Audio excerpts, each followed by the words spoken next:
নির্মিত চক্রবর্তী এখানে আসার আগে যেরকম ছিল, মানে কোনো একটা কাজ নিয়ে বেশিক্ষণও মনোনিবেশ করতে পারতো না।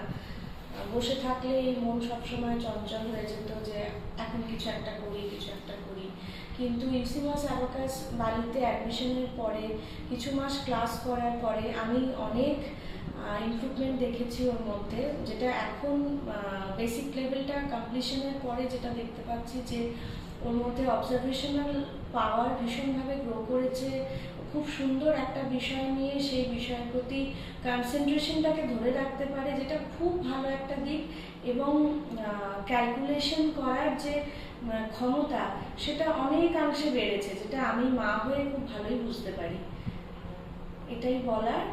ওর মানে একটা হোলিস্টিক ডেভেলপমেন্ট আমি লক্ষ্য করছি ওর ক্যারেক্টারের মধ্যে through UCMAS abacus. Thank you sir.